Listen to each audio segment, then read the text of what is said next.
नमस्कार, आदाब, सत श्री अकाल। मैं शिवम राय अभिव्यंजना परिवार की ओर से आप सभी का स्वागत एवं अभिनंदन करता हूं। मैं सर्वप्रथम हमारे मुख्य अतिथि वक्ता प्रोफेसर विजय राघवन जी का आभार व्यक्त करता हूं और आभार व्यक्त करते हुए उन्हें धन्यवाद करना चाहूंगा कि आपने हमारे ज्ञानवर्धन हेतु अपना कीमती वक्त निकाला। साथ ही हमारी सभी सीनियर्स का भी धन्यवाद कि वो हमारे साथ जुड़े हैं। मैं आप सभी का अभिव्यंजना परिवार की ओर से तहे दिल से स्वागत करता हूं। अभिव्यंजना केवल वाद विवाद, कविता एवं रचनात्मक लेखन तक सीमित नहीं है, बल्कि हमारा मानना है कि हम हर संभव तरीके से समाज में अपना योगदान दें। इसी सोच के साथ हमने इस कठिन परिस्थिति में भी वेबिनार कराने की पहल की।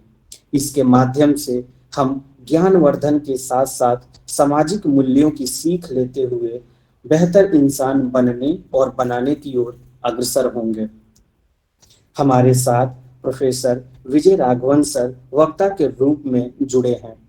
अब मैं सर का परिचय आप सबसे कराना चाहता हूँ।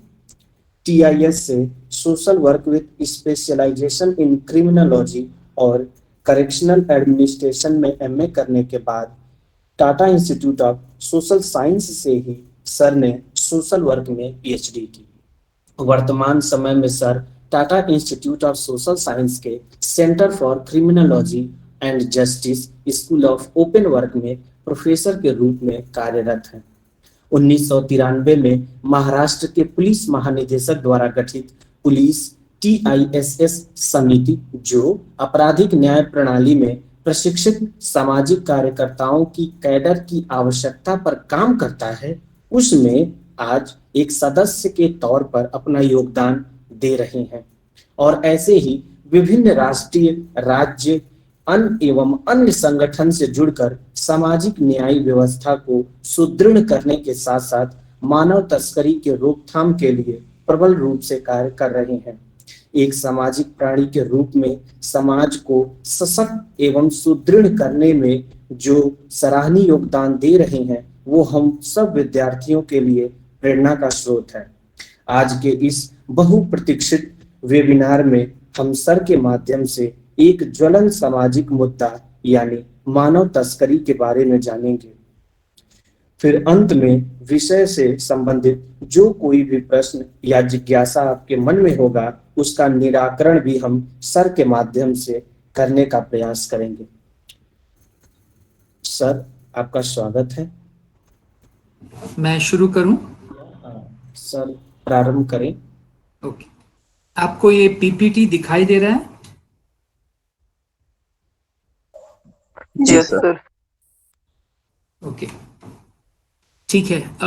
सबसे पहले आप सबको धन्यवाद कि मुझे आपने आमंत्रित किया और इस विषय के बारे में थोड़ी बहुत जो मेरी समझ है वो मैं आपके साथ बांट सकूं। मानव तस्करी के बारे में जो कुछ भी जानकारी या समझ मैं आपके साथ आज शेयर करने वाला हूं, उसको मैंने इस PPT के द्वारा थोड़ा सा उसको संगठित किया है, ऑर्गेनाइज किया है। तो PPT में सिर्फ कुछ पॉइंट्स हैं, लेकिन पॉइंट्स के थ्रू मैं अपनी बात आप तक पहुंचाने की कोशिश करूंगा।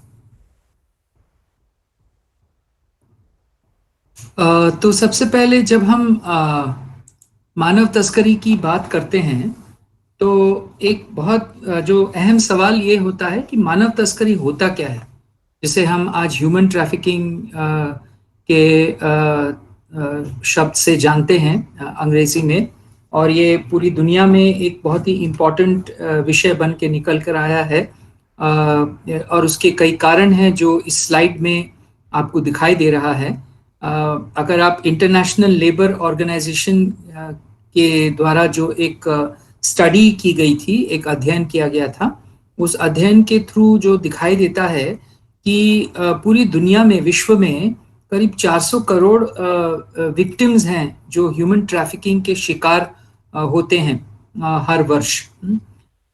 इसका मतलब ये है कि हर 1000 लोगों में 5-5.5 ऐसे विक्टिम्स ऑफ ह्यूमन ट्रैफिकिंग बनते हैं। हर मतलब अगर दुनिया की पूरी पॉपुलेशन को आप डिवाइड करें तो 1000 लोगों में 5.5 लोग ऐसे होंगे जो किसी न किसी प्रकार से ह्यूमन ट्रैफिकिंग के या मानव तस्करी के शिकार बन चुके हैं। इसमें से करीब 70% जो विक्टिम्स होते हैं वो या तो औरतें हैं या लड़कियां हैं, और उसमें से करीब 75% ऐसे विक्टिम्स हैं जो 18 साल के कम उम्र के हैं। तो इसलिए ये बहुत ही चिंताजनक बात बन के जाती है। अगर हम मानव तस्करी का जो फाइनेंशियल उसका अगर हम कैलकुलेशन करते हैं तो सिर्फ फोर्स्ड लेबर के थ्रू ही अगर हम देखें किसी, क्योंकि ट्रैफिकिंग के बहुत अलग अलग रूप हैं, तो लेबर पर्पस के लिए जो ट्रैफिकिंग होता है जिसमें लोगों को जबरदस्ती एक प्रकार का काम करना पड़ता है जिसको फोर्स्ड लेबर कहा जाता है। फोर्स्ड लेबर की ही अगर हम सिर्फ कैलकुलेट करें तो ये ILO के स्टडी के थ्रू समझ में आ रहा है कि $150 बिलियन, बिलियन को आप हिंदी में क्या बोलेंगे? खरब। 150 खरब डॉलर्स का सालाना इनकम सिर्फ फोर्स्ड लेबर के थ्रू कमाया जाता है, जो कि टोटली एक इलीगल सोर्स ऑफ इनकम है, और जिससे कि जो मानव तस्करी में जो इन्वॉल्व लोग हैं, जो लोगों को खरीदते हैं और उनको बेचते हैं, उससे इतने पैसे की आमदनी साल में निकलती है। जब भी हम किसी भी प्रकार के मानव तस्करी की बात करें, ह्यूमन ट्रैफिकिंग की बात करें, तो एक बहुत इंपॉर्टेंट डिस्कशन में पॉइंट आता है, जो विक्टिम्स हैं या जिनको हम कभी सर्वाइवर्स कहते हैं, उनकी वल्नरेबिलिटी क्या है। मतलब वो कई ऐसे कारण हैं जिसके वजह से वो मानव तस्करी के शिकार बन जाते हैं, और वो जो कारण हैं उसमें आप गरीबी देखोगे, भूख या भूखमरी, आमदनी का ना होना, किसी भी प्रकार के पॉलिटिकल कॉन्फ्लिक्ट में शिकार बनना, जैसे कि नक्सलवादी जो एरियाज हैं वहां पे ह्यूमन ट्रैफिकिंग का जो तादाद है वो काफी ज्यादा है। किसी प्रकार का सोशल डिस्क्रिमिनेशन, जैसे डिस्क्रिमिनेशन जेंडर के बेसिस पे, डिस्क्रिमिनेशन कास्ट के बेसिस पे, डिस्क्रिमिनेशन ट्राइब के बेसिस पे, डिस्क्रिमिनेशन इनकम के बेसिस पे। जब लोगों का डिस्क्रिमिनेशन होता है तो वो उसके वजह से उनका वल्नरेबिलिटी है जो बढ़ जाता है ट्रैफिकिंग के शिकार बनने के लिए। और जब कोई किसी प्रकार के लोग वायलेंस के शिकार होते हैं, जैसे कि डोमेस्टिक वायलेंस है कि एक महिला है, उसको घर पे उसका पति उसको रोजाना उसको पीटता है, या एक छोटी सी बच्ची है जिसका शारीरिक शोषण हो रहा है, घर वाले में से किसी ने उसका कोई उसका शारीरिक शोषण कर रहा है, या कोई इस तरह के अन्य किस्म के वायलेंस का कोई शिकार जब बनता है, तो वो व्यक्ति उस वायलेंस से बाहर निकलने की कोशिश करेगा। ये तो बहुत ही स्वाभाविक है।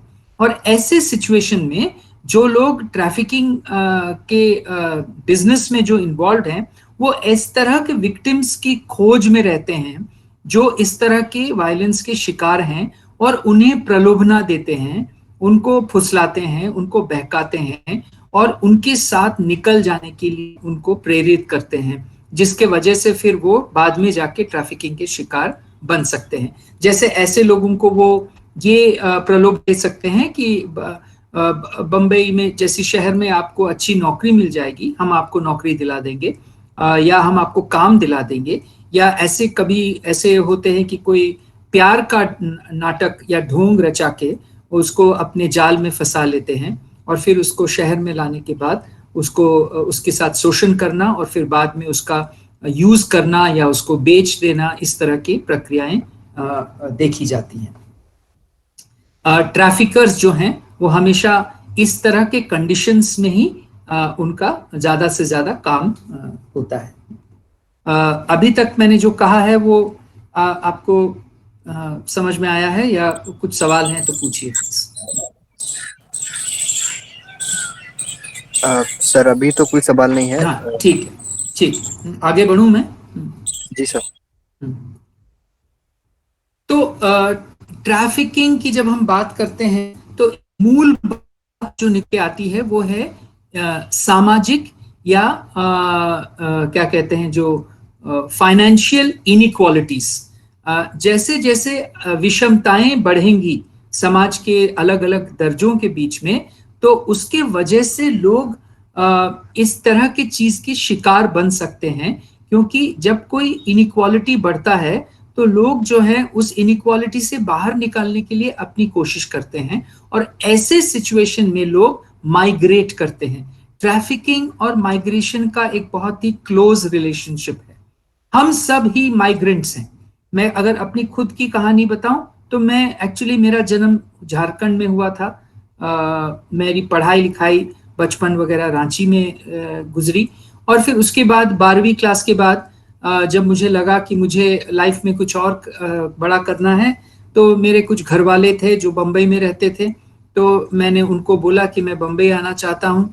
तो उन्होंने कहा तुम आ जाओ, और फिर मैं बम्बई आ गया। बम्बई आने के बाद मैंने मेरा ग्रेजुएशन किया, और फिर उसके बाद मैं इत्तेफाक से TISS में अपना सोशल वर्क की डिग्री करता गया, और उस हिसाब से मेरा आगे का लाइफ बढ़ता गया।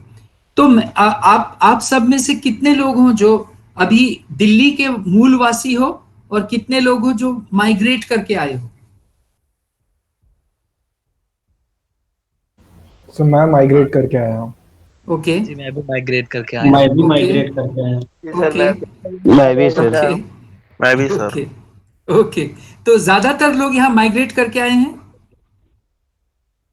जी सर। Yes sir. जी सर। हाँ। जी सर। तो माइग्रेशन का आपका कारण, माइग्रेशन का कारण क्या है? तो एजुकेशन। एजुकेशन। एजुकेशन। हाँ, ठीक है। अब जब यहाँ आए, दिल्ली में जब पहली बार आए, तो आप बिना किसी को जान के आए, या कोई ना कोई आपके पहचान का था दिल्ली में? हाँ सर। पहचान का था सर। पहचान के थे सर, पहचान के थे। कोई पहचान के थे? हाँ, तो पहचान के जो थे, जब आप पहली बार आए तो पहले आप आपने उनसे मदद ली? जी सर। जी sir.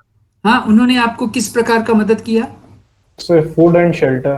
Hmm. Food and shelter. Yes sir. Food and shelter. हाँ, और गाइडेंस भी किया आपका? जी सर। हाँ हाँ, सर। कि ऐसा करो, वैसा मत करो, इधर मत जाओ, बस कैसे पकड़ना है, यहाँ पे दिल्ली में क्या क्या होता है, सावधान रहना। इस तरह का जो गाइडेंस इंसान को नए शहर में लगता है, वो भी किया उन लोगों ने? जी सर। हाँ। अब आप सोचो, एक व्यक्ति जो है, जो अपने घर की परिस्थिति से इतना परेशान है कि वो ठान लेता है या ठान लेती है कि अब मुझे यहाँ नहीं रहना, भले मुझे कोई भी रिस्क लेना पड़े, यहां रहूंगा या रहूंगी तो मेरी जिंदगी बर्बाद हो जाएगी। इसलिए वो एक बड़ा रिस्क लेता है या लेती है, और ऐसे मौके पे ऐसे लोग उसके जिंदगी में आ जाते हैं, बॉयफ्रेंड के रूप में या गर्लफ्रेंड के रूप में, या कोई पहचान के दूर के रिश्तेदार के रूप में, या कभी कभी माँ बाप के रूप में, या कोई चाचा चाची के रूप में, या कोई मामा मामी के रूप में, कोई नेबर के रूप में, जो उसे एक आशा की किरण दिखाते हैं, और कहते हैं कि आप मेरे क्या कहते हैं, आप दिल्ली चलो, या आप मेरे साथ फलाने शहर चलो, वहां पे यहाँ की सिचुएशन से बेटर होगा, वहां आपको काम मिल जाएगा, और आपकी सब। तो ऐसे सिचुएशन में कई लोग जो हैं वो इस चीज को मान लेते हैं, क्योंकि उनके पास उस वक्त उनको लगता है कि उनके पास कोई और चारा ही नहीं है। हालांकि उनको शायद पता है कि वो जो काम कर रहे हैं उसमें रिस्क है, लेकिन इसके बावजूद वो रिस्क लेने को तैयार हो जाते हैं। और ऐसे में से कुछ लोग ऐसे होंगे जो शायद मानव तस्करी का शिकार बन जाते हैं। अब समझ रहे हैं मैं क्या क्या बोल रहा हूं? जी सर। जी सर। जैसे ऐसे देखा गया है, कई ऐसे ट्राइबल एरियाज हैं, जैसे झारखंड है, उड़ीसा है, छत्तीसगढ़ है, जहां से बहुत सारे लड़कियों का मानव तस्करी होता है। कैसे होता है? उनके गांव में कोई आता है, कोई जिसको हम एजेंट कहते हैं, और वो आके ऐसे परिवारों के पास जाता है जहां पे परिवार का इनकम बहुत पुअर है, या घर में खाने को नहीं है, या कि घर में जो मेन कमाने वाला है वो ही गायब है, और उन परिवारों में जाके वो ये प्रलोभन देते हैं कि दिल्ली में आपको घर काम करने के लिए मौका मिलेगा। जो 24 घंटे जो काम करते हैं, जो जिसको हम मेड कहते हैं, ऐसे बड़े बड़े घरों में फुल टाइम मेड रखने का, और इस तरह के जो लोग आते हैं वो किसी कंपनी जैसे प्लेसमेंट एजेंसी का रूप धारण करके आते हैं, और वो माँ बाप को और घर वालों को एडवांस में पैसे देते हैं। वो कहते हैं कि आपकी बेटी को दिल्ली में अच्छी नौकरी मिल जाएगी, वहां पे खाना पीना फ्री, रहना फ्री, प्लस महीने का 2,000 रुपया उसको काम मिलेगा, पगार मिलेगा, और अभी से हम आपको 10,000 रुपया एडवांस दे रहे हैं ताकि आपका जो इमीडिएट जो घर का सिचुएशन है उसमें थोड़ा सहूलियत हो जाए। तो कोई भी माँ बाप जो है, जहाँ हालांकि उनको मन नहीं है इस बात के लिए कि उनकी बेटी छोटी उम्र की लड़की है, शायद 14 साल की लड़की है, वो अपने घर वालों से दूर चली जाए, लेकिन घर को चलाने के लिए जो प्रलोभन उनको मिल रहा है कि तुमको हर महीने 2,000 रुपया पैसा मिलेगा, प्लस अभी आपको 10,000 रुपये का एडवांस भी दिया जा रहा है, तो वो मान जाते हैं। वो लड़की भी सोचती है कि शहर में जाके रहूंगी तो वहां पे मुझे ये गांव के सिचुएशन से तो बेटर सिचुएशन होगा, और इस तरीके से वो चली जाती है उनके साथ। शहर में आने के बाद उसको पहले थोड़े दिन किसी के घर में एक फ्लैट में रखा जाता है, जहाँ पे उनके जैसे और भी लड़कियां लाई गई हैं अलग अलग डिस्ट्रिक्ट से। उनको सबको थोड़ा समझाया जाता है कि किस तरह का काम आपको करना पड़ेगा वगैरह वगैरह, और फिर उनको कहीं ना कहीं किसी घर वालों के साथ किसी घर में प्लेस कर दिया जाता है। कई बार ऐसा देखा गया है कि जिस तरह के घरों में उनको प्लेस किया जाता है वहां उनके साथ शोषण होता है, शारीरिक शोषण या कि लैंगिक शोषण भी हो जाता है। और अगर शारीरिक या लैंगिक शोषण नहीं भी हुआ, फिर भी उनके साथ ऐसा होता है कि उनको पगार मिलना चाहिए, जो उनको सैलरी मिलना चाहिए वो नहीं मिलता, टाइम से नहीं मिलता, थोड़े थोड़े अमाउंट में मिलता है, या कभी देते ही नहीं है। और जब वो लड़की इसके खिलाफ बोलना शुरू करती है तब उसके साथ शोषण शुरू होता है, और वहां पे वो किसी को नहीं जानती, कोई उसका पहचान वाला नहीं है, और वो 24 घंटे उस घर में बंद है, तो वो वहां से निकलने का उसके पास कोई रास्ता भी नहीं रहता। तो इस तरह के बहुत सारे केसेस आपको मानव तस्करी के सिचुएशन में देखा जाता है। कई बार एक और नया तरीके का एक ट्रैफिकिंग जो आजकल निकल के आ रहा है वो है जिसको कहते हैं ब्राइड ट्रैफिकिंग। ब्राइड ट्रैफिकिंग का क्या मतलब है कि कई ऐसे स्टेट्स हैं हमारे देश में जहां की सेक्स रेशियो ऐसा हो गया है कि लड़कियां कम हो गई हैं और लड़के ज्यादा हैं, और इसका रीजन ये है कि फीमेल फेटिसाइड जहां बढ़ गया है, या सेक्स सिलेक्शन टेस्ट्स जहां पे बढ़ गया है। ऐसे स्टेट्स हैं जैसे पंजाब है, हरियाणा है, राजस्थान के कुछ भाग हैं, उत्तर प्रदेश के कुछ भाग हैं जहां पे इस तरह का सेक्स रेशियो का प्रॉब्लम है, और उन स्टेट्स में या उन रीजन्स में वहां पे लड़की ना मिलने की वजह से वो लोग ऐसे जगहों में जाते हैं, मोस्टली ट्राइबल एरियाज में, जहां पे उन्हें लड़की मिल सकती है जिसकी वो शादी करा दें। तो ये एक ऐसा सिचुएशन पैदा हो गया है जहां की किसी को शादी करके जब ले जाते हैं तो वो उस घर की बहू बन के जाती है, लेकिन वहां जाने के बाद उसके साथ बहू जैसा बर्ताव नहीं होता है, बल्कि बद से बदतर किस्म का उसके साथ कई बार ठीक भी हो जाता है, लेकिन कई बार उसके साथ बद से बदतर किस्म का व्यवहार किया जाता है, और वो लड़की फिर कभी कभार उस सिचुएशन से भाग के निकल के आती है, वापस गांव आती है, तब पता चलता है कि उसके साथ क्या हुआ है। तो ब्राइड ट्रैफिकिंग एक बहुत बड़ा फिनोमिनन है जो अभी आज के सिचुएशन में कई जगहों पे दिखाई दे रहा है। तो इनइक्वालिटी जहां पे है और जहां पे पुश फैक्टर्स हैं, जैसे गरीबी एक पुश फैक्टर है, डिस्क्रिमिनेशन एक पुश फैक्टर है, वायलेंस एक पुश फैक्टर है, इस तरह के जहां पुश फैक्टर्स दिखाई देंगे तो वहां पे मानव तस्करी के चांसेस बढ़ जाते हैं। एक और जो फैक्टर दिखाई देता है मानव तस्करी के रीजन की वजह से, वो है कि जो पिछड़ा हुआ एरिया है, जहां पे रोड्स नहीं है, अच्छे कोई इकोनॉमिक इंफ्रास्ट्रक्चर नहीं है, स्कीम्स का लोगों को जो मिलना चाहिए स्कीम का बेनिफिट वो उनको स्कीम का बेनिफिट नहीं मिल रहा है। जो इस तरह के जहाँ सिचुएशन है वहां भी लोग अपनी सिचुएशन से तंग आ जाते हैं और वहां से पलायन करने की कोशिश करते हैं, और उस पलायन में उनके साथ दो किस्म के पलायन हैं। एक पलायन है जिसको हम कहते हैं सेफ माइग्रेशन, जैसे आप लोग माइग्रेट किए, तो आप लोग जब माइग्रेट किए या मैं जब माइग्रेट किया, जब मैं बंबई आया तो मेरे भाई ऑलरेडी बॉम्बे में रहते थे, मेरी दीदी है वो ऑलरेडी बॉम्बे में रहती थी, तो मैं जब रांची से बंबई आया मैं मेरे दीदी के घर में रहने को आया। तो इसको कहते हैं सेफ माइग्रेशन। और दूसरा है अनसेफ माइग्रेशन, जब हम किसी के साथ जा रहे हैं जो हमारा कोई रिश्तेदार नहीं है, पहचान वाला नहीं है, दोस्त नहीं है, और हम रिस्क लेके उसके साथ निकल पड़े या कभी कभी अकेले निकल पड़े। तो उसके बाद वहां डेस्टिनेशन एरिया में जाने के बाद क्या होगा, ये एक आपकी किस्मत पे डिपेंड करता है कि आपके साथ अच्छा हो गया तो आपकी किस्मत अच्छी, लेकिन ज्यादातर ऐसे सिचुएशन में कुछ बुरा होने के चांसेस काफी ज्यादा होते हैं। आगे बढ़ूं मैं?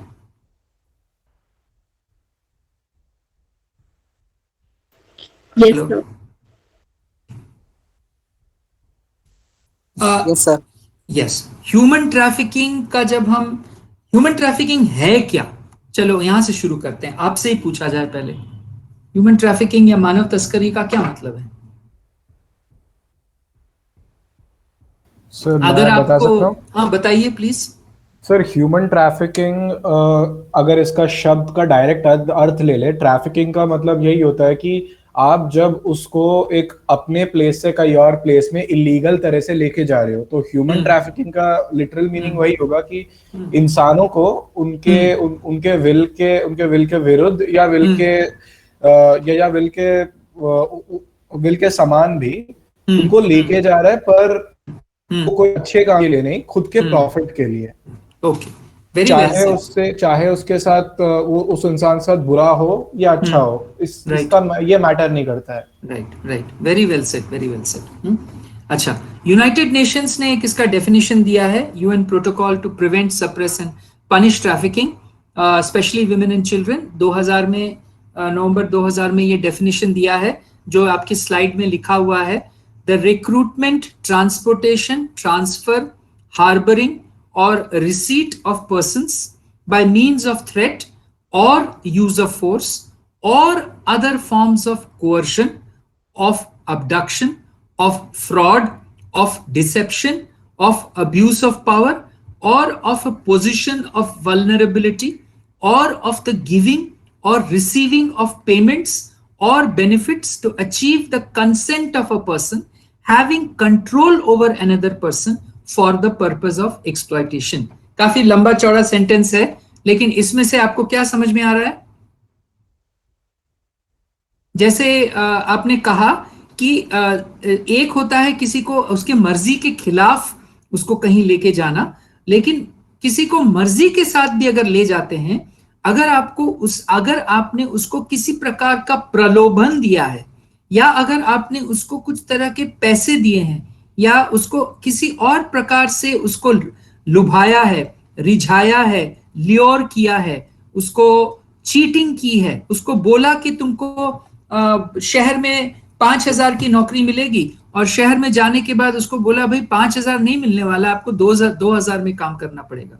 तो इस तरह का किसी भी प्रकार से अगर आपने किसी को छल कपट या रिझाने या इस तरह के किसी भी मीन्स का अगर आपने यूज किया, जिसमें ऑफ कोर्स फिजिकल फोर्स तो आता ही है कि आपने जबरदस्ती उसको किडनैप कर लिया, आपने उसके साथ रेप किया, आपने उसको किसी प्रकार से उसको बांध के रखा, एक कमरे में बंद करके रखा, वो तो है ही ट्रैफिकिंग। लेकिन सिर्फ वो ट्रैफिकिंग नहीं है, और भी जो अलग अलग किस्म से लोगों को फंसाया जाता है एक सिचुएशन में, वो भी ट्रैफिकिंग के डेफिनेशन में आता है। किसी भी व्यक्ति का अगर हम एक्सप्लॉयटेशन करने वाले हैं, भले वो कोई भी तरीका अपनाया हो, तो वो ट्रैफिकिंग के डेफिनेशन में आता है। समझ में आ गया ये बात? Yes sir. Exploitation shall include at a minimum the exploitation or of the prostitution of others or other forms of sexual exploitation, forced labor or services, slavery और practices similar to slavery, servitude और removal of organs, ये सारे जो हैं वो exploitation के definition में आते हैं। फॉर एग्जाम्पल फोर्स्ड लेबर का एक एग्जाम्पल है, जो हर साल कई ऐसे परिवार हैं जिनको ईंट भट्टियों में काम दिया जाता है, उनको गांव से लाते हैं, पूरी की पूरी कम्युनिटी कभी कभी को लाया जाता है, और जब उनको लेकर आते हैं तो उनको मतलब जो खेती का जो ऑफ सीजन है, उस ऑफ सीजन में जब लोगों को काम नहीं मिलता तो उनको कहा जाता है कि ईंट भट्टी में आपको काम मिलेगा, शहर में है वो, गांव से थोड़े दूर में है, आपको हम 50,000 रुपया दे रहे हैं पूरे परिवार का देखरेख के लिए एडवांस। और जब इतना बड़ा अमाउंट एक गरीब परिवार को दिया जाता है तो उससे उनको प्रलोभन होता है कि हम अपने खेती का काम अच्छे से कर पाएंगे, और वो पैसे के लोभ में आके वो निकल जाते हैं कॉन्ट्रैक्टर के साथ और वहां पे जाके ईंट भट्टी का काम शुरू करते हैं। जब वहां पे काम शुरू करते हैं तो उन्हें बताया जाता है कि आपको हमने 50,000 रुपया दिया है, अभी आपको काम करना पड़ेगा, आपकी पत्नी को काम करना पड़ेगा, आपके बच्चों को भी काम करना पड़ेगा, और जब उनको किसी भी प्रकार उनका खाने पीने का जो खर्चा हो रहा है वो भी उस 50,000 में काउंट होता है कि आपके खाने पीने का हमारा रोज का इतने पैसे खर्च हो रहे हैं, तो वो भी उसमें से एडजस्ट होगा। फिर अगर कोई बीमार हो जाता है, उसकी दवाई के खर्चे हैं, तो वो भी 50,000 में जोड़ा जाता है। और इस तरीके से एक ऐसी सिचुएशन पैदा की जाती है जब वो व्यक्ति को ये बताया जाता है, जब उसका 3 महीने 6 महीने का पीरियड खत्म हो जाता है और उसको वापस गांव जाना है अपनी खेती करने के लिए, तो उसे कहा जाता है कि तुमको पगार देने के बावजूद तुम्हारे ऊपर इतना कर्जा है, तुमको अभी और 20,000 रुपया हमें देने हैं, इसलिए अब अगले साल भी तुमको हमारे पास आना पड़ेगा काम करने के लिए। तो इसको हम बॉन्डेड लेबर कहते हैं। जो बॉन्डेड लेबर एक्ट है उसके तहत के अंदर ये डिफिनिशन आता है, तो उसको मजबूर किया जाता है कि वो फिर से वहीं पे आके काम करे, और ये पीढ़ी दर पीढ़ी भी चलता है कभी कभी। ओके, आगे बढ़ूं? जी सर। अगर हम इंडिया के कानून को देखें तो हमारा देश एक ऐसा देश है जहां कानून की कोई कमी नहीं है। We are one of the most over legislated countries in the world. सबसे ज्यादा कानून शायद भारतवर्ष में है, और इम्प्लीमेंटेशन में बहुत सारे गैप्स हैं, प्रॉब्लम्स हैं। तो कॉन्स्टिट्यूशन में ही ट्रैफिकिंग को प्रोहिबिट किया गया है, article 23 of the Indian constitution, जिसमें it prohibits any kind of trafficking of human beings.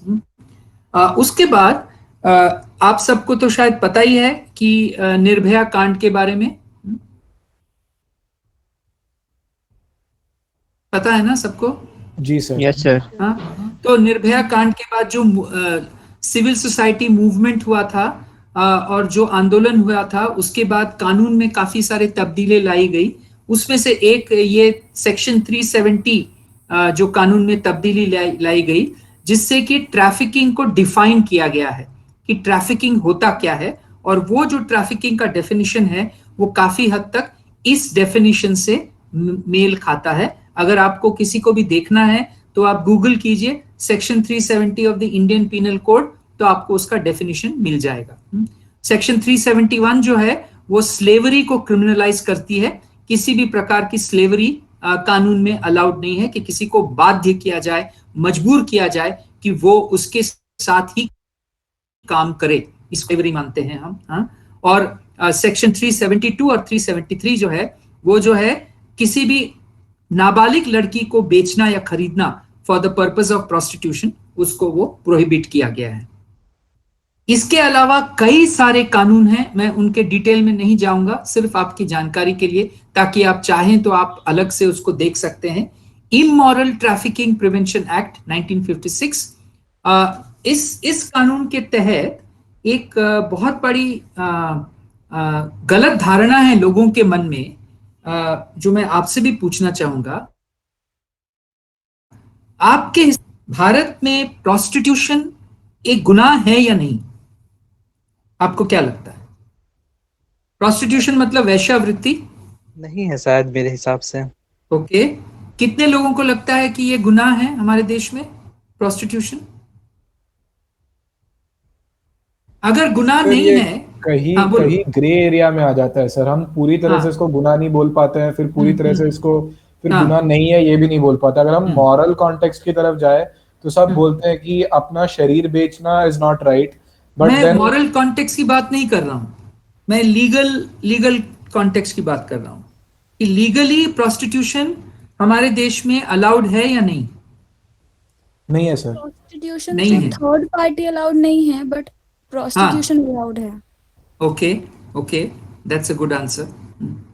Okay, थोड़ा सा मैं क्लैरिफाई करूंगा। हमारे देश के कानून के हिसाब से प्रोस्टिट्यूशन पर से इज नॉट अ क्राइम। पर से का क्या मतलब है कि अगर कोई व्यक्ति अपनी मर्जी से अपने शरीर को बेच रहा है या बेच रही है, तो वो गुनाह नहीं है। ठीक है? अगर मैं अपने घर में अपने शरीर का बेचना कर रही हूं, अपने शरीर को बेच रही हूं, कोई आके मेरे शरीर को खरीद रहा है, और तो वो गुनाह नहीं है। ओके, गुनाह क्या है फिर? गुनाह है living of the earnings of a prostitute. मतलब अगर कोई और आपकी कमाई के ऊपर जी रहा है तो वो व्यक्ति गुनहगार है। ओके, इसमें कौन आ जाएगा? इसमें कौन आएगा? एजेंट्स हाँ, से, एजेंट्स जो बीच में एजेंट्स सौदा आएंगे। करते करेक्ट, हस्बैंड, एजेंट्स आएंगे। हस्बैंड हो सकता हस्बैंड है, भी आएगा, लैंडलॉर्ड बच्चे भी आएगा, बच्चे बच्चे भी आ सकते हैं। लेकिन हाँ आज तक उस तरह का कोई केस हुआ नहीं है। लेकिन यस। ब्रॉथल। हाँ, brothel owner, brothel keeper, manager, hotel hotel वाला, ये सारे लोग उसमें आ जाते हैं। So living of the earnings of prostitution is a crime. Procuring a woman for the purpose of prostitution is a crime. Detaining a person for the purpose of prostitution is a crime. अगर आपने किसी को जबरदस्ती एक कमरे में बंद करके रखा है, घर में बंद करके रखा है, तो और उससे प्रोस्टिट्यूशन करवा रहे हैं तो वो क्राइम है। अगर आपने किसी को बेचने की कोशिश की या किसी को बेचा तो वो क्राइम है। तो जो महिला है जो प्रोस्टिट्यूशन कर रही है वो क्रिमिनल नहीं है इस कानून के तहत। फिर भी आप कई बार देखते हैं कि पुलिस ने यहां रेड किया और लड़कियों को वहां से निकाला वगैरह वगैरह। तो ये कैसे होता है? पेपर में आता है ना या टीवी में आता है, कई बार पुलिस ने छापा मारा, वहां से 15 लड़कियों को उन्होंने निकाला और उनको पुलिस स्टेशन में ले गए। तो वो कैसे हो रहा है? सर क्या प्रोस्टिट्यूशन के लिए फिर लाइसेंस की जरूरत पड़ती है? हम्म, हम्म। नहीं। ये भी हमारे देश का एक ये है कि लाइसेंस का कोई सिस्टम नहीं है। अच्छा, रेड हाँ, लाइट शायद एरिया का? उनको इलीगल हाँ, तरीके से हाँ, इलीगल तरीके से रखा गया होगा, ये वर्क कराने के लिए, kind of human trafficking. Okay, okay. अच्छा, दूसरी बात है रेड लाइट एरिया क्या है? कुछ आपको क्या लगता है रेड लाइट एरिया क्या जहाँ है पे क्या ऐसा कुछ? हाँ, ऑपरेट करते हैं। हाँ, लेकिन ऐसा कुछ लीगली है कुछ रेड लाइट एरिया? दिल्ली में ही है रेड लाइट एरिया तो। हाँ, ये मैं आपको एक और जो मिस नोमर है वो क्लियर करता हूं। लीगली या officially there is no such term as red light area, क्योंकि कोई लीगल तरीके से कमर्शियल प्रोस्टिट्यूशन अलाउड ही नहीं है। Okay, commercial prostitution is not allowed. Commercial का क्या मतलब हो गया? वो एक बिजनेस के तौर पे चल रहा है, धंधे के तौर पे चल रहा है, वो अलाउड नहीं है। अगर कोई इंडिविजुअल गर्ल या वुमन, नॉट गर्ल, कोई इंडिविजुअल वुमन अपनी मर्जी से अपने घर में प्रोस्टिट्यूशन कर रही है, कोई प्रॉब्लम नहीं। State will not interfere, state has no right to interfere. लेकिन अगर वो एक बिजनेस के तौर पे हो रहा है जहां पे एजेंट्स हैं और उसका मार्केटिंग हो रहा है, उसकी एडवर्टाइजिंग डाली जा रही है, तो ये सारा उसमें उसको रूम भाड़े पे लिया जा रहा है, होटल में जाके कर रहे हैं, इस तरीके से जब वो एक बिजनेस का रूप धारण करती है तो वो क्राइम बन जाता है। लेकिन जो विक्टिम है, जो लड़की या औरत अपनी मर्जी से अगर धंधा कर भी रही है, तो भी अगर वो पब्लिक प्लेस में करेगी तो वो क्राइम हो जाता है। और पब्लिक प्लेस का मतलब है कोई भी मंदिर, मस्जिद, गिरजाघर, स्कूल, हॉस्पिटल, वगैरह वगैरह 50 मीटर के आसपास नहीं होना चाहिए। तो अब ये पब्लिक प्लेस डिफाइन करना बड़ा मुश्किल हो जाता है ना, क्योंकि आप कहीं भी जाओगे तो 50 मीटर के आसपास आपको इस तरह का कोई ना कोई चीज तो दिखाई देगा, या तो स्कूल या हॉस्पिटल या कोई मंदिर मस्जिद गिरजाघर, कुछ ना कुछ तो आपको आ ही जाएगा।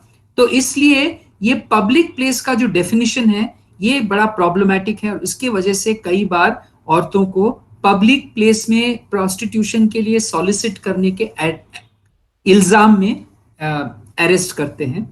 और दूसरा ये है कि आप सॉलिसिट नहीं कर सकते क्लाइंट्स के लिए। सॉलिसिट का क्या मतलब?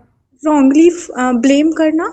नहीं, सर सॉलिसिट ओब्टेन करना सर हाँ, obtain सॉलिसिट करना। मतलब आप क्लाइंट्स के लिए आप अपना मार्केटिंग करते हो। जैसे आप एक पब्लिक प्लेस में बहुत सज धज के खड़े हो और आप लोगों को रिझाने की कोशिश कर रहे हो। समझ रहे हो आप मेरी बात? Yes sir. हाँ, उसको सॉलिसिटिंग कहते हैं। तो soliciting in a public place, तो ये बड़ा अजीब सा कानून है जहां की प्रोस्टिट्यूशन करना क्राइम नहीं है, लेकिन सॉलिसिट करना क्राइम है। पब्लिक प्लेस में प्रोस्टिट्यूशन करना क्राइम है। तो इसका मतलब है आपने अनुमति दी है कि आप चाहे तो अपनी शरीर का बेचना कर सकते हो, लेकिन आप उसके लिए मार्केटिंग नहीं कर सकते, एडवर्टाइजमेंट नहीं कर सकते, बिजनेस के तौर पे नहीं कर सकते, पब्लिक प्लेस में नहीं कर सकते। तो कानून ही ऐसा है जिसके तहत किसी भी महिला जो प्रोस्टिट्यूशन में है उसको पुलिस उठा सकती है और उसको अरेस्ट भी कर सकती है। लेकिन ज्यादा करके जब आप देखते हो कि पुलिस का रेड हुआ, छापा मारा और कई लड़कियों को वहां से निकाला गया, तो उस वक्त उनको अरेस्ट नहीं किया जाता, उनको वहां से टेक्निकली जो वर्ड यूज करते हैं रिमूव किया जाता है। रिमूव करने के बाद कानून के अंडर उनको कोर्ट के सामने खड़ा किया जाता है और कोर्ट उनको 3 हफ्ते के लिए एक महिला प्रोटेक्शन होम में भेजती है। और प्रोटेक्शन होम में भेजने के बाद एक सोशल वर्कर, प्रोबेशन ऑफिसर उसकी लाइफ के बारे में या उसके आगे की सिचुएशन के बारे में एक रिपोर्ट कोर्ट को सबमिट करती है, और उसके बाद कोर्ट डिसीजन लेता है कि अगर वो लड़की कहती है या औरत कहती है कि मैं अपनी मर्जी से धंधा कर रही थी के वजह से। तो काफी ये पेचीदा डिबेट है। आप चाहे तो इसके बारे में थोड़ा और पढ़ सकते हैं अगर आपको इंटरेस्ट है इस एरिया में। आगे बढ़ूं? Yes sir. ओके। इसके अलावा और भी कानून हैं, जैसे जुवेनाइल जस्टिस एक्ट है, उसमें बच्चों को प्रोटेक्शन करना और उनको ट्रैफिकिंग ना होना, ये उनके एक्ट में क्लियरली लिखा है that children are supposed to be protected and they should not be exploited in any way, और जो भी उनको एक्सप्लॉइट करेगा उनके खिलाफ एक्शन ली जाएगी। फिर बॉन्डेड लेबर का एबॉलिशन एक्ट है 1976 का, जिसमें यह है कि किसी भी प्रकार के किसी को बाध्य नहीं किया जा सकता काम करने के लिए। जैसे सपोज मैंने आपसे 1 लाख रुपए का लोन लिया और मैं लोन वापस नहीं कर पाया, तो आप मेरे को जबरदस्ती आपके लिए काम नहीं करने को मजबूर कर सकते हो।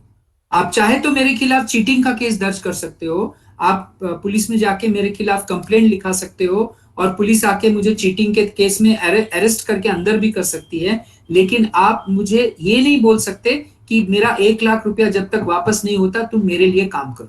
So that becomes a definition of bonded labour. फिर कॉन्ट्रैक्ट लेबर में भी कुछ प्रोविजंस हैं कि किसी भी व्यक्ति का जब कॉन्ट्रैक्ट पे किसी को काम पे लिया जाता है तो उसके कुछ मिनिमम वेजेस मिलना चाहिए, उसका कॉन्ट्रैक्ट का प्रॉपर उसका प्रोविजन होना चाहिए, ऐसे उसको किस तरह के वर्किंग कंडीशन में रखना चाहिए, अगर वो महिला है और प्रेग्नेंट है तो उसको मेटर्निटी बेनिफिट मिलना चाहिए। इस तरह के कई चीजें हैं जो कॉन्ट्रैक्ट लेबर एक्ट के इस सब में आता है। उसी तरीके से एक और कानून है called inter state migrant workman act, जिसमें कि जब कोई व्यक्ति एक स्टेट से दूसरे स्टेट जाता है काम के तलाश में, तो जिस स्टेट में वो जा रहा है वहां पे उसका रजिस्ट्रेशन होना चाहिए, ताकि उसके बारे में अगर जरूरत पड़ने पे खोज खबर लिया जा सके। लेकिन ये सब कानून जो है पेपर पे है, इसका इम्प्लीमेंटेशन वगैरह उतना नहीं होता है। चाइल्ड लेबर रेगुलेशन एक्ट है, कि बच्चों को कुछ इंडस्ट्रीज में काम अलाउड नहीं है, और जहां अलाउड है उसको उसके लिए प्रॉपरली उसका रेगुलेशन होना चाहिए। तो ये भी बच्चों को जो गांव से लाया जाता है काम करवाने के लिए, वो टोटली ट्रैफिकिंग के डेफिनेशन में आता है। फिर पॉक्सो एक्ट है, protection of children from sexual offences, किसी भी माइनर लड़की के साथ या माइनर लड़के के साथ किसी भी प्रकार का लैंगिक शोषण, भले उसमें उसका कंसेंट हो या ना हो, वो एक कानून में वो क्राइम बन जाता है। फिर ह्यूमन ऑर्गन्स का ट्रांसप्लांटेशन को लेके एक कानून है, जिसमें कि अगर कोई किसी का ऑर्गन डोनेट कर रहे हैं तो उसके लिए कई सारे कंडीशंस पूरे होने चाहिए और खरीदा या बेचा नहीं जा सकता। ये सिर्फ एक वॉलंटरी डोनेशन हो सकता है, इसको कमर्शियलाइज करना कंप्लीटली इलीगल है और क्राइम है। लेकिन ऐसे कई लोगों का तस्करी होता है जो उनको प्रलोभन दिया जाता है कि तुम अपना किडनी बेच दो, तुम अपना ये वगैरह, ज्यादातर किडनी को लेके ही होता है कि उस ट्रांसप्लांट के लिए जरूरत लगता है लोगों को, तो लोग अपना किडनी बेच के उनको प्रलोभन देने के, तो वो भी एक क्राइम है। इंफॉर्मेशन टेक्नोलॉजी एक्ट में भी जो इलेक्ट्रॉनिक फॉर्म में किसी भी प्रकार का, जैसे पोर्नोग्राफी है, तो हमारे देश का जो कानून है, पोर्नोग्राफी देखना गुनाह नहीं है, लेकिन पोर्नोग्राफिक मटेरियल पब्लिश करना या ट्रांसमिट करना या क्रिएट करना वो क्राइम है, जो सेक्शन 67 के अंडर इंफॉर्मेशन टेक्नोलॉजी के अंडर आता है। जैसे अभी हम लोगों ने प्रोस्टिट्यूशन को लेके देखा, प्रोस्टिट्यूशन पर से is not a crime, living of the earnings of a prostitute is a crime. Similarly watching pornography is not a crime, but publishing और ट्रांसमिटिंग, जैसे अगर आपके फोन में कोई पोर्नोग्राफिक मटेरियल आया और आपने उसको ट्रांसमिट किया का क्या मतलब है? आगे फॉरवर्ड किया, अगर हमें फॉरवर्ड किया आपने, अगर आपने फॉरवर्ड किया तो आप वो क्राइम हो जाता है। अगर आपने सिर्फ देखा और उसको डिलीट कर दिया या अपने पास रखा तो वो प्रॉब्लम नहीं है। जिसने आपको फॉरवर्ड किया वो पकड़ा जा सकता है, उसके लिए वो क्राइम बन जाता है। तो लेकिन चाइल्ड पोर्नोग्राफी देखना भी क्राइम है। अगर एडल्ट पोर्नोग्राफी है तो वो देखने में प्रॉब्लम नहीं है, ट्रांसमिट करना, पब्लिश करना, क्रिएट करना, मार्केट करना, ये सब क्राइम है। लेकिन चाइल्ड पोर्नोग्राफी का जहां तक सवाल है तो वो देखना भी क्राइम है। इसके अलावा कुछ स्टेट लॉज हैं जिसके बारे में डिटेल में मैं नहीं जाऊंगा।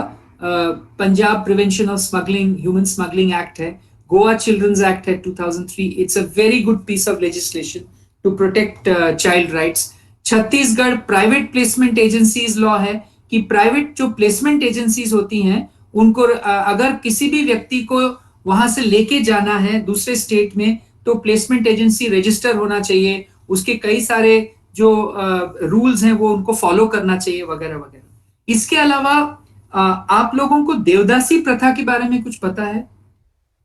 Yes sir, mainly south India पे जो टेम्पल्स होते थे पहले के टाइम पे, जो वहां पर ना टेम्पल्स उनकी शादी कर दी जाती थी। ऐसा बोल दिया जाता था कि your whole life is dedicated to temple, आपको इसमें परफॉर्म करना है। लेकिन बाद में जो मिडिवल टाइम के बाद से वहां पर जो प्राइस्ट होते थे, पुजारी या और भी प्रांगण के लोग होते थे, वो उनका सेक्सुअली एक्सप्लॉइटेशन करने लग गए थे। यस या तो ये जो, यस करेक्ट, आपने बिल्कुल सही बोला। ये जो प्रथा है ये ज्यादातर कर्नाटक, महाराष्ट्र बॉर्डर डिस्ट्रिक्ट्स में और आंध्र प्रदेश में और तमिलनाडु में और ओडिशा में, ऐसे कुछ स्टेट्स में ये देवदासी प्रथा है।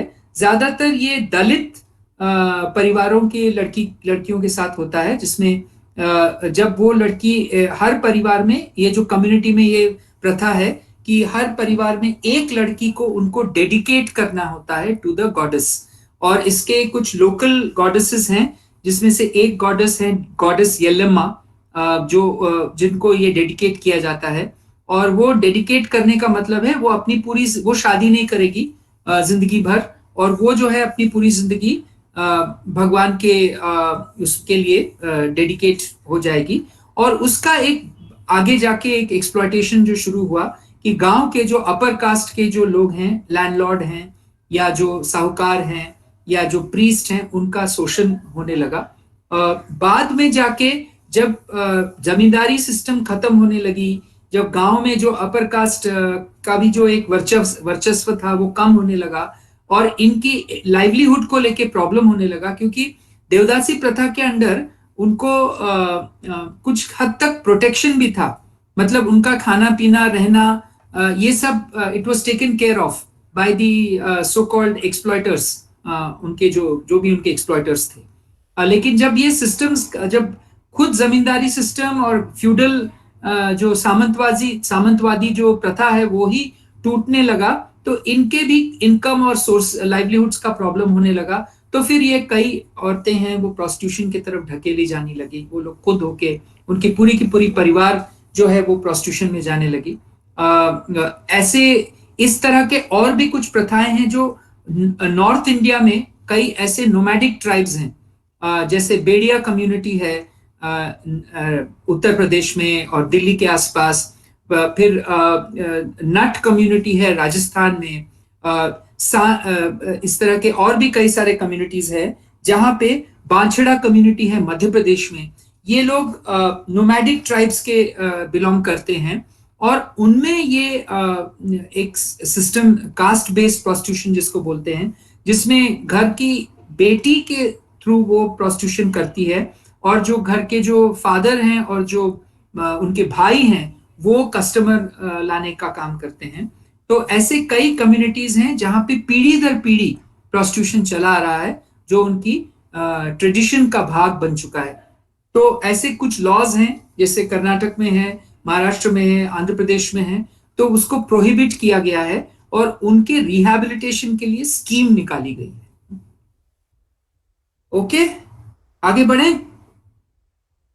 Yes sir. अब अगर हम आते हैं फॉर्म्स ऑफ ह्यूमन ट्रैफिकिंग, मतलब ह्यूमन ट्रैफिकिंग के अलग अलग फॉर्म क्या है, तो लेबर ट्रैफिकिंग है जिसमें कि व्यक्ति को काम पे लगाया जाता है, उसमें चाइल्ड लेबर भी आता है, ट्रैफिकिंग फॉर चाइल्ड लेबर भी उसका एक पार्ट है। ब्राइड ट्रैफिकिंग जिसके बारे में मैंने बात किया, और ट्रैफिकिंग फॉर फोर्स्ड मैरिजेस।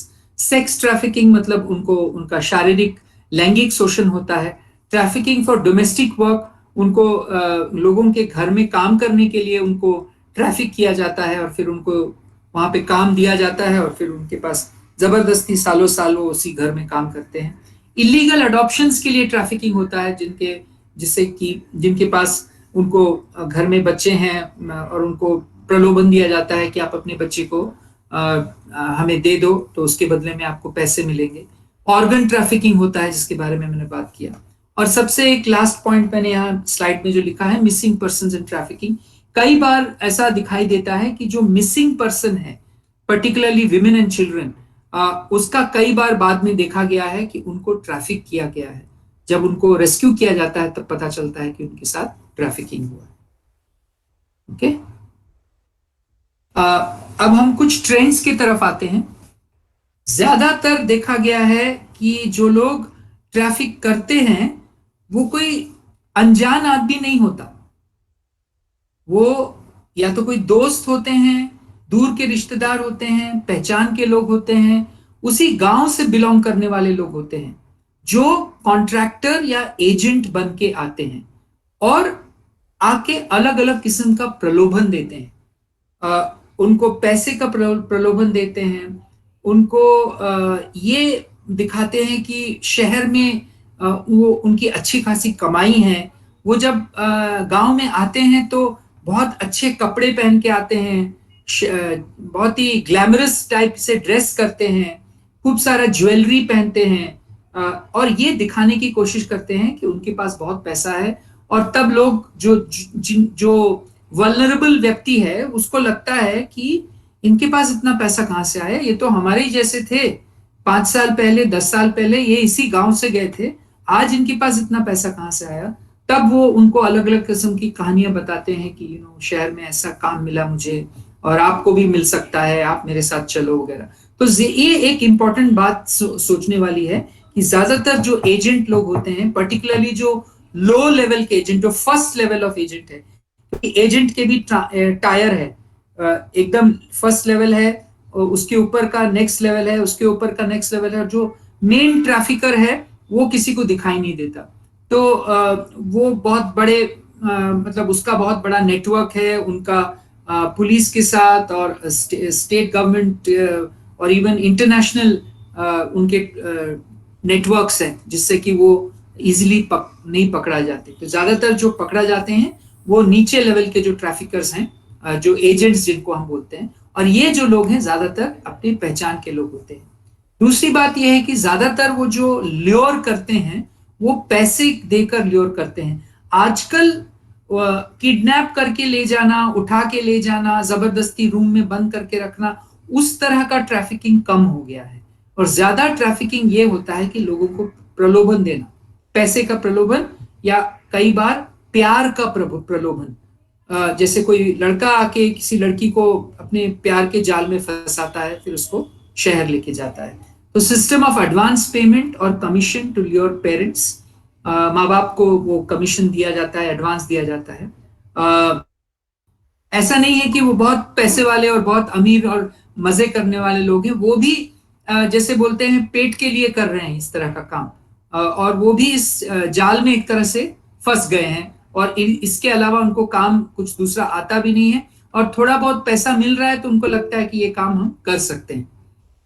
कई बार ऐसा भी होता है कि जो पहले खुद विक्टिम थी वो बाद में ट्रैफिकर बन जाती है, जब उसकी उम्र हो जाती है और अब वो अपने शरीर को बेचने का काम नहीं कर सकती है, और ये पर्टिकुलरली सेक्स ट्रैफिकिंग में ज्यादा देखा गया है, तो वो ही फिर एजेंट बन के उसी गांव में वापस जाती है और अपना बहुत दिखाती है कि मैंने बहुत कमाया है और देखो मेरे पास ज्वेलरी है और पैसे हैं, और वो फिर नए लड़कियों को फंसाने का काम करती है।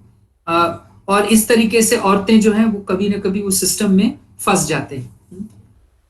इसलिए अगर हम लोगों को इस पूरे प्रॉब्लम को डील करना है, इसको एड्रेस करना है, तो इसको 3 लेवल पे काम करना पड़ेगा। लाइवलीहुड, जब तक कि लोगों के पास कमाने के अच्छे जरिए पैदा ना हो तब तक ये ट्रैफिकिंग का प्रॉब्लम सॉल्व करना बहुत मुश्किल है। दूसरा है कि एटीट्यूड के लेवल पे काम करने की जरूरत है, लोगों को आगाह करने की जरूरत है। लोगों को बहुत सारे लोगों को पता ही नहीं है किस तरह के नेटवर्क्स हैं जो लोगों को एक्सप्लॉइट करते हैं, और कि एक्सप्लॉइटेशन जो किसी प्रकार का होता है, अलग अलग किस्म का एक्सप्लॉइटेशन है। अगर आपके घर में कोई मेड काम कर रही है और उसको 24 घंटे काम पे रखा गया है, उसको छुट्टी नहीं है, उसको पगार भी बहुत कम दिया जा रहा है, उसको अगर कोई नीड है तो वो पूरा नहीं करते हैं, उसको जब उसको बाहर जाना है उसको अलाउ नहीं करते, ये एक किस्म का एक्सप्लॉइटेशन ही है, बॉन्डेडनेस है। और इसलिए इस तरह के एटीट्यूड्स को बदलना बहुत जरूरी है।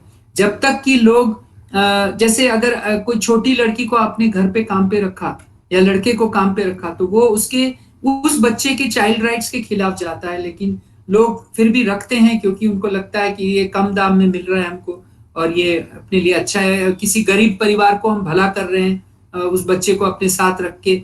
इस तरह के जो एटीट्यूड्स हैं, जो मैं एक किस्म के कहूंगा कि फ्यूडल एटीट्यूड्स हैं, उसको कहीं ना कहीं चैलेंज करने की जरूरत है। और एक और इम्पोर्टेंट बात है कि स्कीम्स जो हैं, सरकार के जो स्कीम्स हैं, वो जब तक लोगों तक नहीं पहुंचे, क्योंकि इतने सारे स्कीम्स सरकार के हैं और अगर वो नहीं सही तरीके से पहुंचता है तो लोग फिर मजबूरी के हालत में गलत डिसीजन ले लेते हैं। कम्युनिटी के लेवल पे काम करने की जरूरत है, कम्युनिटी बेस्ड रिहैबिलिटेशन करने की जरूरत है, और इसमें पुलिस का और जुडिशरी का भी बहुत इंपॉर्टेंट रोल है, क्योंकि पुलिस जब तक इस प्रॉब्लम को सीरियसली ना लेगी तब तक ये जो इशू है इसको प्रॉपर तरीके से इसको सॉर्ट आउट करना, डील करना, एड्रेस करना बहुत ही मुश्किल है। Thank you. अगर आपको कुछ सवाल हैं तो हम लोग सवाल के बारे में बात कर सकते हैं।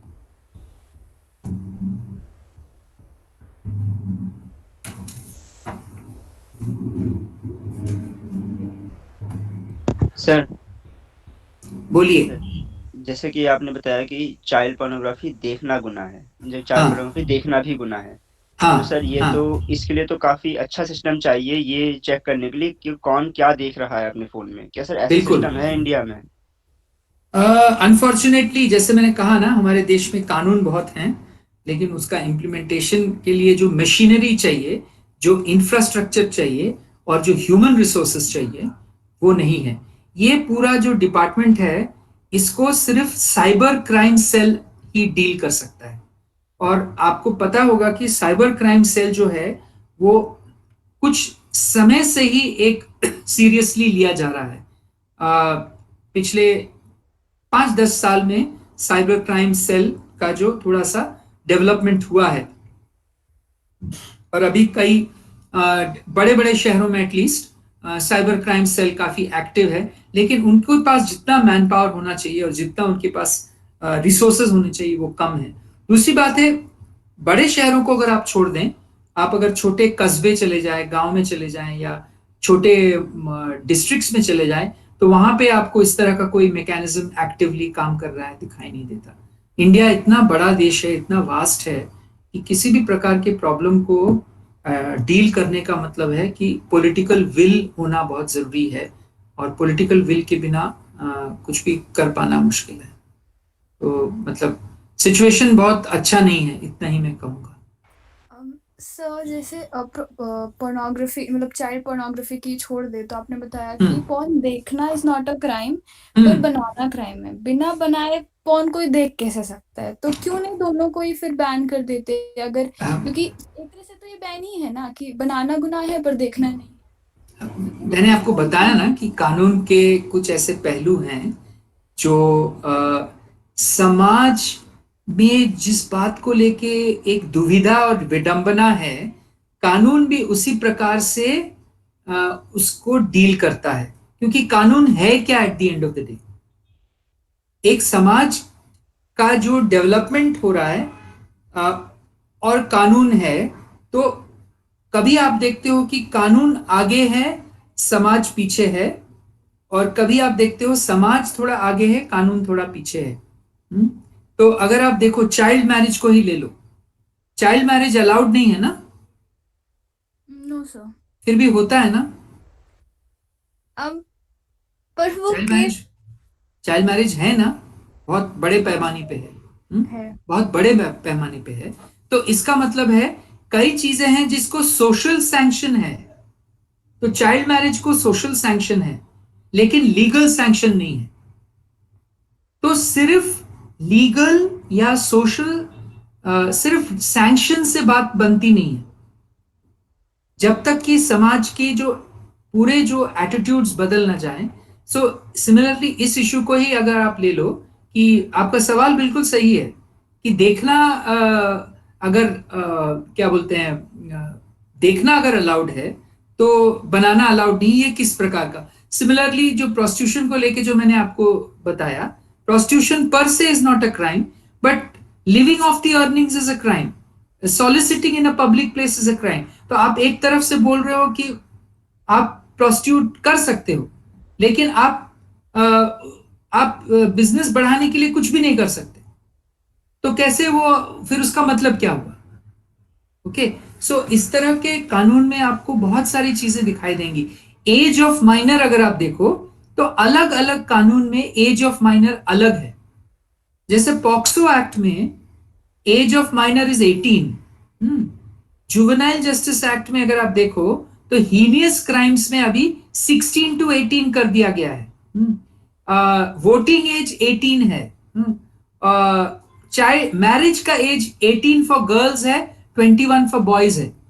ठीक है, तो एक ही देश में एज को लेके ही एक यूनिफॉर्मिटी नहीं है, अलग अलग। और ये कुछ हद तक शायद हमारे देश के डाइवर्सिटी को भी दर्शाता है कि कानून अकेले ही चेंज नहीं ला पाएगा।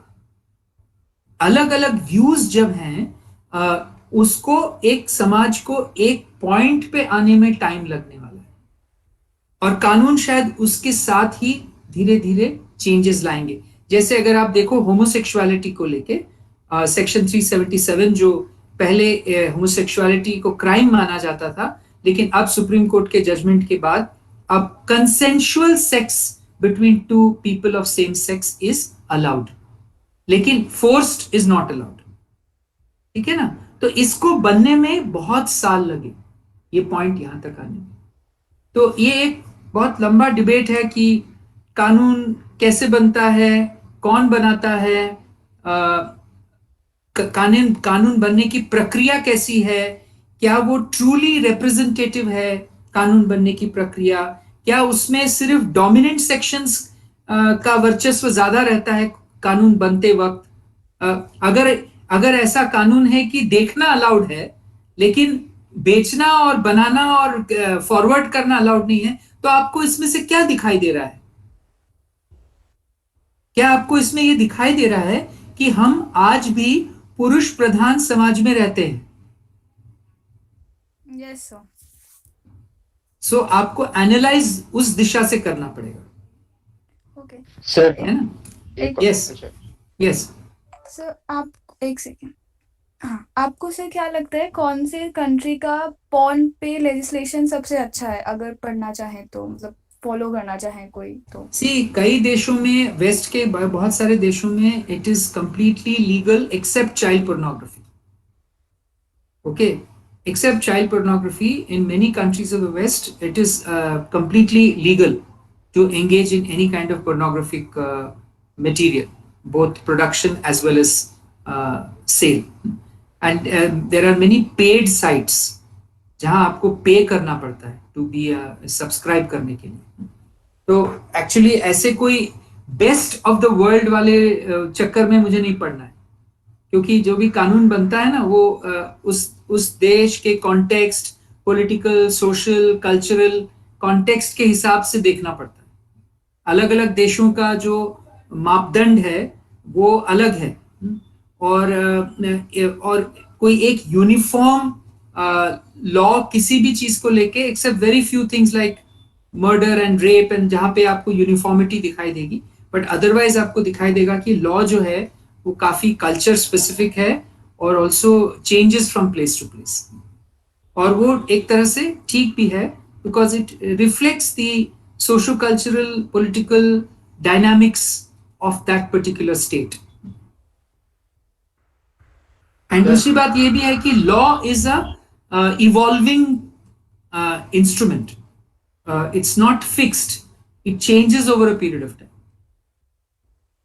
यस उमेश, आप कुछ बोलना चाहते थे? यस सर, जैसे कि आपने बताया कि पॉर्न देखना तो गुनाह नहीं है, लेकिन पॉर्न ट्रांसमिट करना गुनाह है। तो सर हम जानते हैं कि भारत में सारी पॉर्न वेबसाइट बैन नहीं है, तो सर वो पॉर्न वेबसाइट भी तो पॉर्न ट्रांसमिट कर रही है ना, तो उनको इसके अंतर्गत क्यों नहीं लाया गया? एक्चुअली ऐसा वेबसाइट बैन नहीं है, ऐसा है ही नहीं। ये बड़ा ही एक पेचीदा चीज है, क्योंकि कोई लीगली ट्रांसमिट जो हो रहा है बाहर के देशों से हो रहा है ना। लेकिन सर इंडिया में ट्रांसमिट करने के लिए वो तो रोकना है तो इंडिया की गवर्नमेंट रोक सकती है ना उन्हें। हाँ, तो कैसे रोकेंगे बताओ? क्योंकि वो कंपनी देश के बाहर है जिसका लीगल ज्यूरिसडिक्शन इंडिया में नहीं है। जैसे सर मैं मतलब इतना साइबर अफेयर्स का ज्ञानी नहीं हूँ सर, लेकिन मुझे इतना पता है कि जैसे अभी पबजी बैन हुआ था तो वो इंटरनेशनली चलता है, लेकिन इंडिया की गवर्नमेंट चाहती थी इसलिए उसने बैन कर दिया। तो सर ऐसे ही किसी भी नेटवर्क को हम अपनी कंट्री में बैन कर सकते हैं अगर हम चाहते हैं तो। हाँ, लेकिन वो सर्च इंजन के थ्रू अगर आ रहा है तो आप कैसे उसको बैन करोगे? एक्चुअली मुझे भी उतना ये सब चीजों के बारे में जानकारी इतनी नहीं है, इसलिए आपको किसी साइबर एक्सपर्ट को बुलाना चाहिए। तो वैसे बैन का कोई अर्थ वैसे बचता नहीं है सर, क्योंकि आजकल जब वीपीएन का दौर है, वीपीएन का यूज करते हैं सर। कोई भी वेबसाइट या कोई भी गेम या कुछ भी बैन करने कोई अर्थ नहीं बचता है, क्योंकि वीपीएन से तो वैसे ही फिर से अनलॉक हो जाएगा। देखो आपके दोस्त ने बोल दिया, मुझे तो सर यही बोल रहा था सर। ये तो वीपीएन वाला केस तो सर अलग हो गया, उसमें मैं इसलिए नहीं आया क्योंकि वीपीएन कौन यूज करता है वो उसकी जिम्मेदारी है, लेकिन गवर्नमेंट अपनी जिम्मेदारी तो निभाती कम से कम कि हमने ट्रांसमिट करना इलीगल कर रखा है तो हम नहीं करने देंगे, अब तुम वीपीएन यूज करो ना करो ये तुम्हारे ऊपर है। तो जहां तक मुझे पता है कि ऑफिशियली कुछ अलाउड नहीं है ट्रांसमिट करना। ओके, जो भी कुछ व्यू कर रहे हैं ना, जो भी कोई व्यू कर रहे हैं वो इलीगल ही व्यू कर रहे हैं, लेकिन व्यू करने से आपके ऊपर कोई क्रिमिनल केस नहीं बनता, इतना ही फर्क है। सर ये जो वीपीएन वगैरह यूज करते हैं तो उन पर केस बनता है क्या? वो आईटी एक्ट के अंडर आ जाएगा, फिर वो दूसरा क्राइम हो जाएगा। सर ये क्वेश्चन मैंने इसलिए पूछा था क्योंकि सर मैंने जब एक बार पोर्नोग्राफी पर रिसर्च की थी तो मैंने कई सारे ऐसे फैसले सुने थे, जिसमें उत्तराखंड हाई कोर्ट का भी एक फैसला था जिसमें उसने कई वेबसाइट बैन की थी जो पहले लीगल थी, बैन होने के बाद इलीगल हो गई, सारी नहीं की, वो भी कुछ की थी, इसलिए। हो सकता है आप इस विषय पे एक अलग से एक वेबिनार रखो और किसी साइबर एक्सपर्ट को बुलाओ, किसी पुलिस ऑफिसर को बुलाओ जो इस पे बात कर सके पोर्नोग्राफी के बारे में, या मिसयूज ऑफ साइबर स्पेस, एक ब्रॉड टॉपिक करके बुलाओ किसी।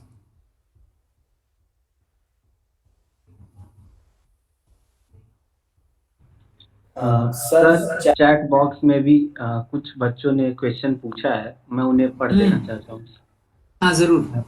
जी सर, रेणु कुमारी पूछ रही हैं कि हाँ। जैसा कि सर आपने कहा कि यदि लड़कियों को प्यार में फंसाकर झांसा देकर शारीरिक संबंध बनाए एवं अगर लड़की के पास पूरे सबूत है तो क्या लड़की केस कर सकती है? 100% रेप का केस बनता है। Okay, thank you sir. अब सुरेश कुमार भैरवा जी का प्रश्न है। हाँ।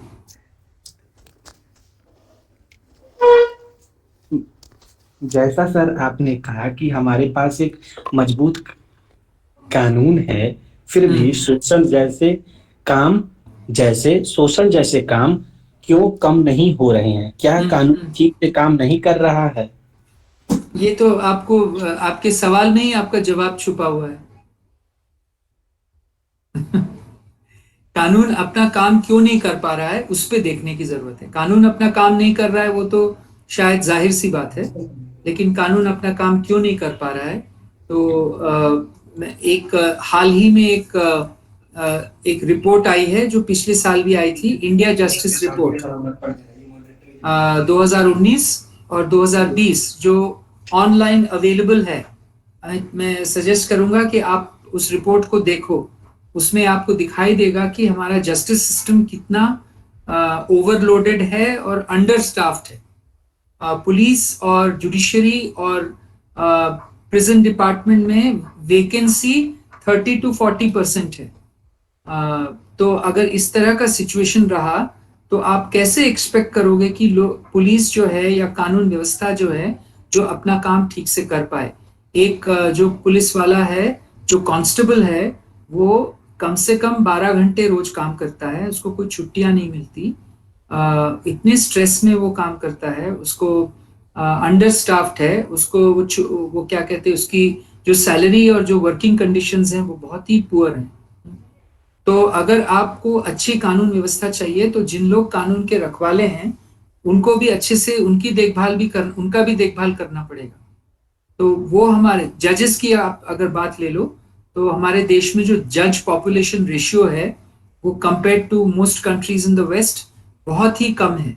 हमारा जज पॉपुलेशन रेशियो कुछ 16 या 18 जजेस पर मिलियन पॉपुलेशन है, जबकि जो पाश्चात्य देशों में जहां जस्टिस सिस्टम था थोड़ा अच्छी तरीके से फास्टर डिलीवरी ऑफ जस्टिस है, तो वहां पे 30 to 50 जजेस पर मिलियन है।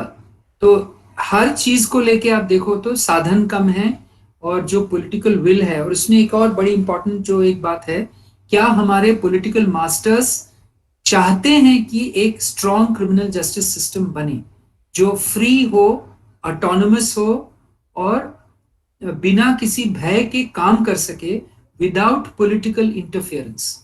तो शायद आपको आंसर मिलेगा नो। कोई भी सरकार जो है वो ये बहुत चाहती नहीं होगी कि जो कानून व्यवस्था है वो बिल्कुल इंडिपेंडेंट और ऑटोनोमस तरीके से काम कर पाए, क्योंकि फिर उनके लिए अपना शासन को बचा के रखना भी मुश्किल हो सकता है। क्या किसी और का प्रश्न है? हाँ, एक दो और सवाल भी देख रहा हूं मैं। अगर कोई कपल फिजिकल रिलेशनशिप में आते हैं और अगर बाद में ब्रेकअप हो जाता है तो क्या इसके लड़के पे केस हो सकता है? यस, हाँ हो सकता है, यस। उसको प्रूव करना पड़ेगा कि लड़के ने लड़की को फंसाया, उसको झूठी प्रॉमिसेस। सर लेकिन ये अगर म्यूचुअल हाँ, कंसेंट से हुआ हो तब भी बन सकता है क्या केस? अगर वो साबित हो गया बाद में कि वो लड़के ने लड़की को फंसाया, उसको झूठी कस्में दी, उसको बोला कि मैं तुमसे शादी करूंगा और उसके बाद उसी कंडीशन में मैंने उसके साथ सेक्स किया और बाद में वो मुकर गया, तो वो रेप का केस बन जाता है। ओके सर, अभी थैंक यू। आपने रिसेंटली ये जस्टिस बोबडे का स्टेटमेंट पढ़ा था, पेपर में था। Yes sir. हाँ, तो वो इसी कॉन्टेक्स्ट में यस था। सर। हाँ सर क्या इसका ऑपोजिट भी ट्रू है? मतलब देखने में तो नहीं मिलता, पर क्या ऑपोजिट अगर लड़की ने वादा किया नहीं। है शादी का तो नहीं, वो हमारे देश में रेप जो है वो जेंडर न्यूट्रल नहीं है, जेंडर स्पेसिफिक है रेप का लॉ। तो वो सिर्फ लड़की फाइल कर सकती है। सर एक और है कि लोग ब्लेम करते हैं, मतलब कुछ लोग रिस्पॉन्सिबल मानते हैं हाई रेप केसेस को, पॉर्न के ऊपर डालते हैं कि पॉर्न भी एक रीजन। तो सर आपका क्या कहना है, क्या पॉर्न रीजन है? ये बहुत ही, कभी कोई बोलता है पॉर्न रीजन है, कभी कोई बोलता है मीडिया इज द रीजन, कभी कोई बोलता है हमारे कल्चरल वैल्यूज बदल रहे हैं इसके ये रीजन है, कभी कोई बोलता है कि लड़कियां छोटे कपड़े पहनते हैं इसके लिए है रीजन है। तो एक्चुअली अगर आप सही में देखना चाहो तो जो हमारी जो पुरुष प्रधान समाज है, पेट्रियार्की है, जो हमारे जो जेंडर रिलेशंस हैं, वो उनके तरफ ज्यादा देखेंगे तो आपको शायद सही आंसर मिले। तो सर ये इस आइडियोलॉजी को किस तरह बदला जाए, मतलब ये जो विचारधारा है इसको बदला कैसे जाए, आप इस बारे में मतलब क्या प्रयास करने चाहिए? ये बचपन से जो हमें सोशलाइज किया जाता है, हमारे माँ बाप हैं, स्कूल है, हमारा रिलीजन है, हमारी कम्युनिटी है, आप अपने चारों तरफ देखो कि किस तरीके से हम अपने लड़कियों को बड़ा करते हैं, किस तरह से हम अपने लड़कों को बड़ा करते हैं।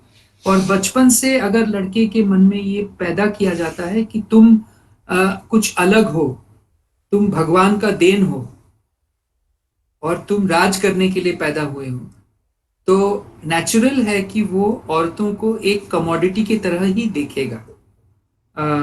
या तो उसको प्रोटेक्ट करेगा, प्रॉपर्टी को जैसे हम प्रोटेक्ट करते हैं, और या तो उसको जरूरत पड़ने पे एक्सप्लॉइट करेगा। तो ये बहुत ही एक लंबी लड़ाई है। आप लोग के जो जनरेशन है वही इस चीज को बदल सकती है।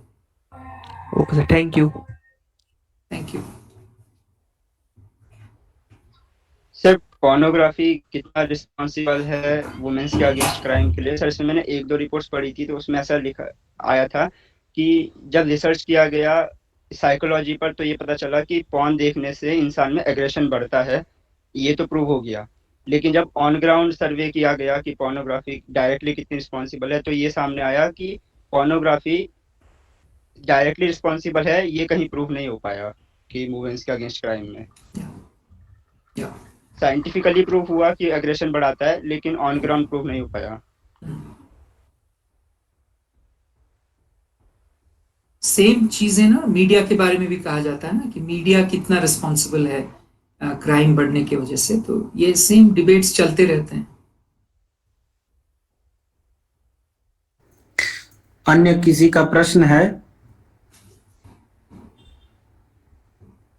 यदि आप लोगों के पास कोई प्रश्न हो तो आप चैट बॉक्स में लिखे या फिर पूछ सकते हैं अनम्यूट करके। आई थिंक उनका सबका हो गया है, तो जी सर, हम लोग तो इसको कहीं पे खत्म कर सकते हैं। ठीक है, तो हम कार्यक्रम समापन की ओर ले चलते हैं। बहुत ही अच्छा और गुणवत्तापूर्ण ये वेबिनार रहा। मानव तस्करी जो कि विषय है, एक सामाजिक मुद्दा है जिस पे हमेशा हमें सुनने को मिलता है, इस पे आज विचार विमर्श भी हो रहा है, किंतु इनकी बारीकियों को, इनकी गहराइयों को पढ़ने का विशेष अवसर हम नहीं तराशते हैं। लेकिन आज के इस वेबिनार के बाद हमने कई सारे उन पहलुओं को भी जानने का प्रयास किया है जिनसे शायद अभी तक हम अनभिज्ञ रहे, और एक जिज्ञासा भी मन में है कि उन सारे कानून से जुड़े बातों को, पोर्नोग्राफी से जुड़ी बातों को, या फिर मानव तस्करी से जुड़े उन बातों को जो कि हम मानव तस्करी से नहीं जोड़ पाते हैं, उनको भी अब जानने का एक नया जिज्ञासा मन में जगी है। कई सारे प्रश्नों के माध्यम से हमने उन जिज्ञासा को शांत करने का भी प्रयास किया है, किंतु कई सारे प्रश्न अभी भी अछूते हैं जिनका एकमात्र यही उपाय है कि अधिक से अधिक इस पे पढ़ा जाए, और जितना अधिक पढ़ा जाएगा उतना ही अधिक हम लोग अपने उत्तर के करीब जाएंगे। आज के इस वेबिनार में मानव तस्करी के ऊपर जो कुछ भी हमें सर के माध्यम से प्राप्त हुआ है, इसके लिए सर को हम तहे दिल से शुक्रिया अदा करते हैं, और ये आशा करते हैं कि भविष्य में भी हमारे निवेदन को प्राप्त करके, स्वीकार करके, और सर अपने ज्ञान से हमारे मार्गदर्शन और हमारे समझ को बनाने का प्रयास करेंगे। धन्यवाद सर। Thank you. एक बात बताइए, आप लोग सब कौन से कोर्स में हैं? सब डिग्री कौन से डिग्री? सर इसमें कई सारे कोर्स के बच्चे हैं। English honours, Hindi honours, BA programme, history honours, physics honours, कई डिपार्टमेंट्स के बच्चे हैं, क्योंकि ये डिबेटिंग सोसाइटी है। सिर्फ ह्यूमैनिटीज से नहीं है? साइंस, लिटरेचर, ह्यूमैनिटी, अन्य क्षेत्र के भी बच्चे हैं। तो ये अंडर ग्रेजुएट कोर्सेज हैं सब? जी सर। ओके। और ये आपके कॉलेज का डिबेटिंग सोसाइटी है? जी सर। कहाँ पे है मोतीलाल नेहरू कॉलेज? सर ये साउथ कैंपस दिल्ली यूनिवर्सिटी में है। ओके। अभी आप लोग सब कौन से ईयर में हैं? सेकेंड ईयर की थर्ड ईयर? सर ये सेकेंड ईयर और थर्ड ईयर के और फर्स्ट ईयर के बच्चे यहाँ मौजूद हैं। तीनों हैं? जी सर। ओके। अच्छा लगा आप लोगों से बातचीत करके, और ये जान के कि आज के युवा वर्ग के लोग सोच रहे हैं अपने देश के प्रॉब्लम्स के बारे में, और उसके बारे में कुछ करना भी चाहते हैं बहुत ही इस बात को लेके। और आप लोग, आपकी हिंदी बहुत अच्छी है, मेरी हिंदी उतनी ठीक नहीं है, तो मैं काफ़ी शायद बात करते वक्त ग्रामेटिकल मिस्टेक्स काफ़ी हुआ है, मुझे पता है। आप लोगों का हिंदी सुन के बहुत मज़ा आया। Thank you. Thank you lot sir. Thank you so much sir. Thank you. Thank you sir. शुक्रिया सर। Thank you. शुक्रिया।